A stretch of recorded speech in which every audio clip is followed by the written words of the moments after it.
국가의 지급준비자산. 수출 위주 산업을 바탕으로 무역 흑자를 쌓는 국가들은 발생하는 흑자를 국가의 지급준비자산으로 사용하기 위해 여러 형태로 보관합니다. 이렇게 보관된 자산은 필요할 때마다 자국 통화의 가치를 방어하기 위해 활용되는데, 자신의 GDP나 통화 증가량 대비 많은 준비금을 보유할수록 법정 통화의 붕괴를 더 잘 방어할 수 있습니다. 왜냐하면 이러한 준비자산을 매각하고 자국 통화를 매입할 수 있기 때문입니다. 전 세계 국가들이 보유한 준비자산은 약 15조 달러 상당인데, 금이 2조 5천억 달러이고 나머지 12조 5천억 달러는 메이저 통화인 달러, 유로, 엔, 프랑으로 표시된 자산들입니다. 이 자산들은 주로 국채나 은행 예금으로 구성되어 있는데, 채권을 발행한 메이저 통화 국가들은 이를 쉽게 동결할 수 있고, 또한 앞서 나온 금은 대개 각 나라가 직접 보유하는 것이 아니라 뉴욕이나 런던 금거래소가 가지고 있습니다. 따라서 각 나라의 지급준비자산은 무기명 자산이 아닌 기명자산, 등록된 자산입니다. 즉, 언제나 타인에 의해 동결될 수 있으며 주권이 있는 자산이라고 볼 수 없습니다. 평소에는 이를 알기 어렵지만 전쟁이 나면 이 사실이 바로 드러납니다. 2022년 2월 러시아는 우크라이나를 침공했습니다. 러시아는 당시 6,300억 달러 상당의 준비금을 보유하고 있었는데, 이는 지난 수십 년간 누적된 무역 흑자를 통한 국가의 저축분이었습니다. 이 중 1,300억 달러는 금, 4천억 달러 상당은 미국, 일본, 유럽 등이, 800억 달러 상당은 중국이 발행한 법정 통화와 국채였습니다. 전쟁이 발발하자 러시아는 위안화로 표시된 800억 달러의 준비금을 제외한 나머지 4천억 달러에 달하는 지급준비자산을 미국과 유럽에 의해 동결당했는데, 이는 러시아 GDP의 20% 이상에 달하는, 혹은 러시아가 연간 군비에 지출하는 비용의 5배에 해당하는 것이었으며 한마디로 경제적 몰수였습니다. 이 조치로 인해 러시아는 현재 루블화의 폭락과 금융 위기에 처해 있으며, 남은 준비금만으로 석유나 군사력을 통해 충분한 압력을 행사할 수 있을지는 미지수입니다. 어떤 이들은 각 나라들이 서로의 자산을 준비자산으로 보유함으로써 이를 동결할 수 있는 것은 좋은 일이라고 주장할 수도 있습니다. 무역제재 조치와 더불어 이러한 관행은 전쟁과 같은 극단적인 상황으로부터 서로의 행동을 통제할 수 있는 수단이 될 수도 있기 때문입니다. 다시 말해, 상호의존적 관계에서 오는 견제의 힘을 활용하자는 이야기입니다. 하지만 실질적인 관점에서 보면 어떤 나라든지 자신이 가진 취약성을 낮추고 외부에서 가해지는 위험을 가능한 한 줄이고 싶어 합니다. 다음 둘 중에 어떤 경향이 더 크다고 할 수 있을까요? 견제를 바탕으로 한 균형과 평화 유지를 위해 남에게 의존하려는 경향, 그리고 자국의 자산이 다른 나라에 의해 임의적으로 동결되거나 몰수되는 상황을 피하고 싶어 하는 경향. 판단은 독자들에게 맡기겠습니다. 아무튼 저는 수개월 전인 2021년 말부터 후자의 논지를 바탕으로 여러 아티클을 써오고 있습니다. 그 이후로도 상황은 계속 가속화되고 있는데, 예를 들어 월스트리트 저널은 2022년 3월 초 러시아 외환보유고는 돈이 아니었다, 충격에 빠진 세계라는 기사를 실었습니다. 첫 단락은 다음과 같습니다. 돈이란 무엇인가라는 질문은 경제학자들이 수세기 동안 고민해 왔지만, 러시아 중앙은행의 외환보유고 봉쇄 조치는 러시아와 미국의 라이벌 국가들, 특히 중국과의 관계를 되살리고 있습니다. 달러 해외 자산을 축적하는 것이 위험하다고 여겨지는 상황에서 지금의 군사 및 경제 공동체들은 서로를 더 멀리하게 될 것입니다. 이쯤에서 다시 이 말을 꺼내보겠습니다. 돈이란 무엇일까요? 시장에서 선택된 상품일까요? 아니면 빚을 창출하고 소멸시키는 신용일까요? 자, 이 질문에 대한 답은 커런시라고 하는 통화와 머니라고 하는 돈과의 차이를 생각해보면 됩니다. 통화는 언젠가는 돌려주겠다는 빚, 다시 말해 누군가의 부채이며, 그 부채를 발행한 누군가는 그 약속을 지킬지 말지의 여부를 선택할 수 있습니다. 반면 돈은 그 자체로 존재하는 고유의 권리이자 본질적인 가치물이며 수요에 따라 가격이 요동칠지언정 스스로 보관하고 있다면 제3자 리스크가 존재하지 않습니다. 즉, 러시아가 보유한 금은 돈이고 다른 나라의 법정화폐 단위로 표시된 외환보유고는 통화입니다. 법정화폐나 국채는 그 자체로는 아무 본질적인 가치가 없습니다. 오직 약속으로서만 가치가 보장되기 때문에 언제든 막힐 수 있고 압류될 수 있습니다. 하지만 금은 다릅니다. 적이든 아군이든 그것을 원하는 상대방은 언제나 충분합니다. 금 영수증이 아닌 실물을 스스로 보관만 하고 있다면 그 어떤 외부 국가도 그 사용을 막을 수는 없습니다.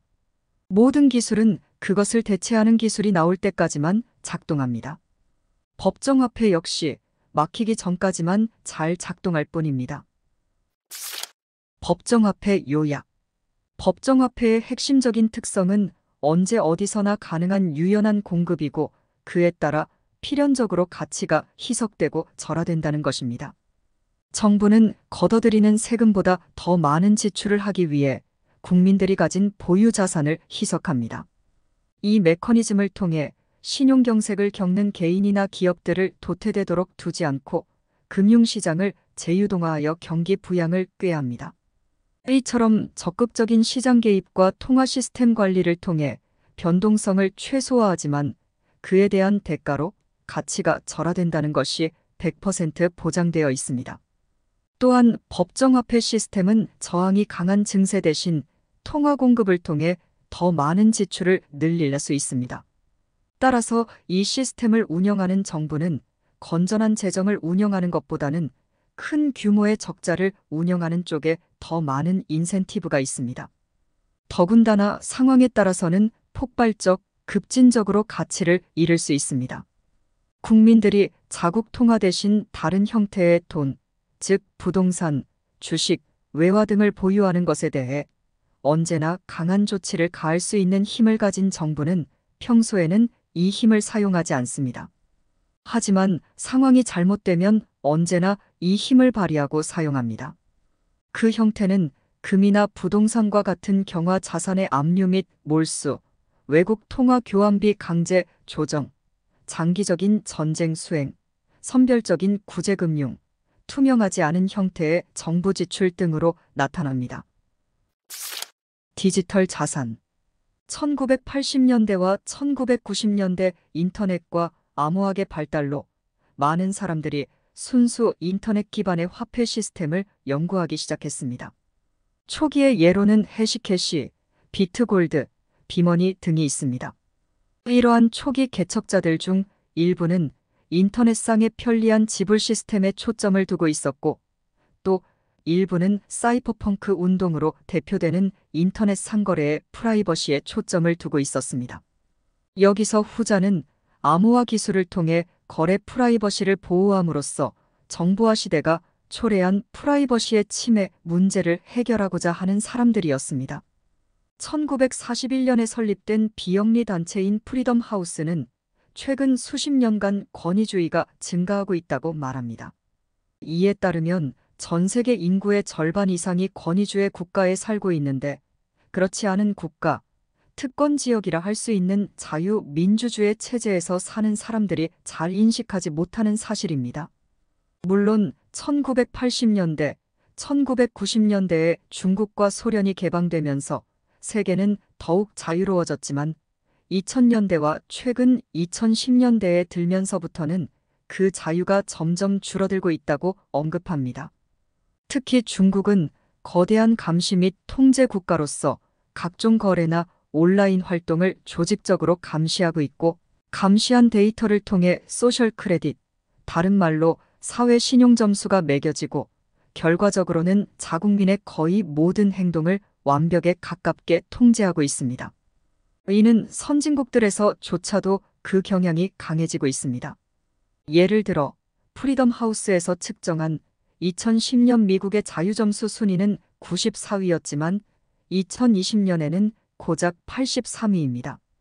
또한 CIA와 국가안보국이 자국민뿐만 아니라 전 세계인들을 대상으로 대규모 스파이 활동을 해왔다는 사실이 점점 더 많이 드러나고 있습니다. 세상이 디지털화될수록 정보는 가벼워지고 그 속도에 제한이 없어집니다. 따라서 자연스럽게 권위주의 정권의 독재자나 권위주의 정권을 원하는 독재자 성향이 있는 지도자들은 시민들의 삶을 더욱 쉽게 그리고 적은 비용으로도 감시하고 개입할 수 있습니다. 현재 눈부신 향상을 이룬 디지털 모니터링 기술과 빅데이터가 결합되어 앞으로 펼쳐질 권위주의의 모습은 많은 사람들에게 다소 두렵고 어둡게 다가오는데, 이는 지난 수십 년 동안 많은 공상과학물에서 나온 주제입니다. 디지털 희소성과 비트코인의 발명. 타인과 경제적 거래를 할 수 있다는 것은 개인의 자유와 주권의 핵심적인 요소입니다. 권위주의 성향의 정권의 상거래 통제는 시민들의 삶에 더 많은 권력을 갖는다는 것입니다. 노벨 경제학상 수상자인 프리드리히 하이에크는 돈을 주제로 재미있는 발언을 한 적이 있습니다. 시민인 우리가 좋은 돈이라는 걸 다시 가지기는 아마 어려울 겁니다. 정부 손에 들려있는 저 화폐 발권력을 폭력적으로 뺏을 수는 없을 테니까요. 유일한 방법은 우회적인 길로 정부가 멈출 수 없는 무언가를 만들어내는 것일 테죠. 하이에크가 말한 이 무언가에 대한 수수께끼, 여기에 대한 답이 2008년 사토시 나카모토에 의해 풀렸습니다. 그것은 중앙 집중식 서버가 아닌 탈중앙화 장부 기반의 P2P 화폐 시스템입니다. 저는 신뢰를 필요로 하는 제3자가 없는 완전한 P2P 방식의 새로운 전자 화폐 시스템을 개발해 왔습니다. 사토시 나카모토는 그가 만든 비트코인이 어떤 차별화된 점이 있는지에 대해 다음과 같이 말했습니다. 정부는 넵스터와 같이 중앙에서 통제하는 네트워크의 머리를 잘라내는 데는 능숙하지만 그누텔라나 토르같이 순수 P2P 네트워크는 여전히 잘 작동하고 있습니다. 사토시의 비트코인은 그간의 수많은 인터넷 화폐 프로젝트들의 사례와 실패를 바탕으로 2009년 네트워크가 가동된 이후 최초로 성공을 거둔 탈중앙화 인터넷 머니가 되었습니다. 네트워크가 처음 시작하는 제네시스 블록에서 그는 당시 영국은행들의 구제금융에 관한 타임즈 헤드라인을 인용했습니다. 2009년 1월 3일자 더 타임스. 제2차 은행 구제금융을 앞두고 벼랑 끝 위기에 처한 영국 재무장관. 비트코인 네트워크는 분산형 데이터베이스로 공개 장부 또는 삼중부기 회계라고도 하는데, 전 세계 네트워크 참가자들이 평균 10분마다 단 하나의 진실성을 지닌 장부 상태에 대해 모두가 동의할 수 있는 시스템입니다. 전체 참가자가 가지고 있어야 할 장부 사본이 상대적으로 작은 양의 데이터이기 때문에 매우 높은 수준으로 분산되어 있습니다. 네트워크 내의 회계 단위인 코인은 개인 키를 소유함으로써 장부 내 다른 공개 주소로 이동할 수 있습니다. 개인 키를 쥐고 있는 네트워크 참여자들 입장에서 그들이 보유하고 있는 비트코인은 돌려주겠다는 누군가의 약속이 아닌 자산 그 자체입니다. 이건 실물금과 동일한 특성인데, 누군가 비트코인을 가치 있다고 인식하는 한 이건 커런시, 통화가 아니라 머니, 돈이라고 할 수 있습니다. 사토시의 발명이 세상에 공개된 후 수만 개가 넘는 다른 암호화폐들이 만들어졌습니다. 이 중 일부는 비트코인의 경쟁자를 자처하고 스마트 컨트랙트 플랫폼 등 다른 목적을 표방하기도 합니다. 비트코인의 경쟁자를 자처한 모든 코인들은 비트코인 네트워크 가치의 5% 이상을 유지한 적이 없고, 대신 다른 플랫폼을 표방한 코인들 중 일부는 좀 더 오랜 기간 동안 네트워크 가치를 유지해왔습니다. 많은 사람들은 비트코인만이 갖는 네트워크 효과, 보안성, 불변성 및 탈중앙화 측면에서 이미 충분한 성과를 달성했다고 말합니다. 물론 다른 종류의 목적을 지닌 몇몇 디지털 자산들도 앞으로 지속될 수 있겠지만, 그중 어떤 것도 하드머니, 사운드머니, 건전화폐라는 측면에서는 비트코인과 경쟁할 수 없어 보입니다. 최근 피델리티 자산운용은 비트코인 퍼스트라는 제목의 괜찮은 리포트를 냈는데, 그 내용을 간단히 소개해 보겠습니다. 이 리포트에서는 다음과 같이 제안합니다. 비트코인은 금전적 가치를 갖는 상품으로서 점점 디지털화되어가는 세계 속에서 가치의 저장 수단으로 이해해야 합니다. 비트코인은 알트코인들과 근본적으로 다릅니다. 그 어떤 알트코인 대비 비트코인은 가장 보안이 뛰어나고 탈중앙화된 디지털 자산이기 때문에 비트코인보다 더 나은 건전화폐가 될 만한 알트코인은 없어 보입니다. 비트코인과 알트코인은 전혀 다른 영역이기 때문에 비트코인의 성공과 다른 알트코인의 성공은 무관합니다. 비트코인이 아닌 알트코인 프로젝트는 비트코인과 다른 관점에서 평가해야 합니다. 디지털 자산에 대한 가격 노출을 얻고자 하는 레거시 금융이라면 비트코인부터 시작해야 합니다. 투자자들은 두 가지의 다른 기준을 뚜렷하게 해야 합니다. 첫째, 비트코인을 새로운 종류의 돈으로서 이해하는 것.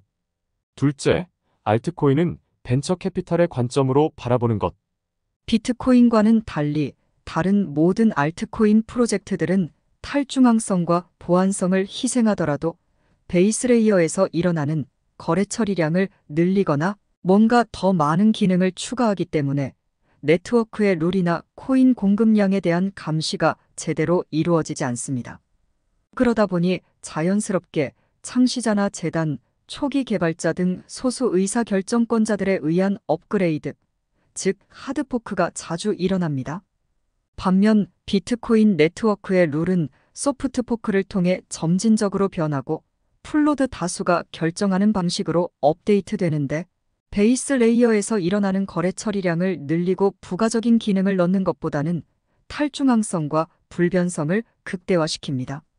처리량, 프라이버시 기능과 같은 것은 상위 레이어, 예를 들어 라이트닝 네트워크 등을 이용하여 향상시킵니다. 비트코인의 발명은 어찌 보면 불가피한 것이었습니다. 디지털 세계 내에서 희소성을 만들어내는 것은 그간 이 분야의 사람들이 늘 꿈꿔오던 것이었습니다. 인터넷의 기본 개념은 1970년대에 처음 제시되었고 머클트리의 개념도 마찬가지였습니다. 1980년대와 1990년대에는 전 세계적으로 많은 컴퓨터들이 네트워크로 연결되면서 인터넷이라는 것이 생겨났습니다. 그리고 작업증명이라는 개념은 1990년대, 샤이오육 아모아는 2000년대 초에 발표되었습니다.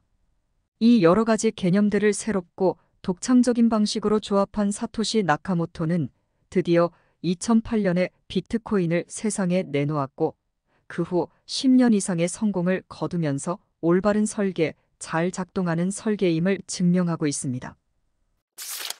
비트코인과 금. 근본위제로 잠시 돌아가 보면 종이청구권이 생기게 된 핵심적 이유는 가치의 교환 속도를 올려 휴대성을 향상시키기 위함이었습니다. 레이 달리오는 그의 책 변화하는 세계 질서에서 다음과 같이 설명합니다. 많은 금을 가지고 다니는 것은 위험하고 불편한 반면 신용 기반의 종이화폐는 영수증을 발행하는 자와 금을 맡기는 자 모두에게 매력적입니다. 자연스럽게 금과 같은 경화를 안전한 곳에 넣고 그걸 기반으로 종이 청구권을 발행하는 신뢰할 만한 제3자들이 생겨나는데 이 형태가 발전하면서 지금의 은행이 되었습니다. 그리고 사람들은 진짜 돈에 대한 종이 청구서를 마치 돈 그 자체인 것처럼 여기게 되었습니다. 하지만 비트코인은 많은 양이라도 스스로 안전하게 보관할 수 있고 인터넷을 통해 전 세계에 어디든 P2P로 전송할 수 있는 무기명 자산이기 때문에 종이와 같은 청구권의 형태로 추상화할 필요가 없습니다. 물론 일부 비트코인 보유자들은 여전히 신뢰할 만한 제3자가 보관해주기를 원할 테지만 뉴욕과 런던 거래소에만 완전히 집중된 금처럼 보관 네트워크가 단일 주체에 집중화되기는 어렵습니다. 비트코인 전송이 가진 강력함. 비트코인은 애초부터 스스로 보관할 수 있는 교환의 매개라는 목적으로 설계되었습니다. 제3자가 존재하는 방식에 비해 더 효율적인 방법이라고 할 수는 없지만 이를 뛰어넘는 여러 가지 장점이 있습니다. 일단 제3자가 존재하지 않기 때문에 중간에서 비트코인의 전송을 검토하거나 막을 수 있는 주체는 없습니다. 하나의 주체만 골라 8을 비트로 압력을 행사할 수 있는, 즉 단일 실패 지점이 없으며 오히려 적대적인 환경에서 덧빛을 발휘합니다. 그리고 알트코인에 비해 네트워크 효과가 크고 해시레이트가 압도적으로 높기 때문에 공격 시도 자체가 매우 어렵습니다. 예를 들어 2010년, 2011년 비트코인의 초기 사용 사례 중 하나는 위키리스크의 후원 기능에 페이팔을 비롯한 제3자 결제 업체들이 삭제되자 비트코인 기부를 받기 시작한 것입니다. 물론 사토시는 당시 이에 대해 우려를 표명했는데 이는 비트코인이 불러일으킬 사회적 관심과 파장에 비해 아직 극초기 단계였기 때문입니다. 강력한 장갑 성능을 보유한 탱크가 포탄이 떨어지는 전쟁 상황에서 안전하게 이동할 수는 있지만 매일 하는 출퇴근에는 적합하지 않은 것처럼 비트코인 네트워크의 베이스 레이어는 적대적인 환경에서조차 작동하도록 설계되었지만 출근길 커피를 사 먹기에는 적합하지 않습니다. 이런 면에서 비트코인 네트워크는 다른 기술들과 마찬가지로 사용자를 차별하지 않는, 즉 나와 내 친구에게 유용한 기술이지만 나의 적에게도 유용한 기술인 것입니다. 사토시는 비트코인에 대해 이렇게 묘사한 적이 있습니다. 금만큼 희소하지만 다음과 같은 성질을 가진 금속이 있다고 생각해 보세요. 칙칙한 회색빛에 전기도 잘 통하지 않고 강도도 낮아서 산업적, 미적인 쓸모가 전혀 없습니다. 또한 연성이 있어서 파괴하기는 어렵습니다. 그런데 매우 특별하고 마법 같은 한 가지 속성이 있는데 그것은 인터넷 통신 채널을 통해 이동할 수 있다는 것입니다. 어떤 이유로든 어떤 가치물을 획득한 사람이 있다면 이걸 조금 사서 먼 거리로 이동시킬 수 있고 누군가에게 팔 수도 있습니다. 비트코인의 전송은 온라인으로 이루어지기만 하는 것이 아니라 개인키라는 물리적인 형태로도 이동이 가능합니다. 예를 들어 공항을 통해 국경을 넘을 때는 많은 현금이나 실물금을 소지할 수 없습니다. 또한 자국 밖으로의 송금, 심지어 자국 내에서의 송금까지 은행에 의해 차단될 수 있습니다. 하지만 비트코인을 이용하면 전 세계 어디로든 무제한의 가치물을 이동시킬 수 있습니다. 휴대전화, USB 스틱에 저장할 수도 있고 혹은 아예 12개 단어를 통째로 암기해버릴 수도 있습니다. 납치, 고문, 감금과 같이 극단적인 수준의 감시와 통제 없이는 이를 막는 것이 매우 어렵습니다.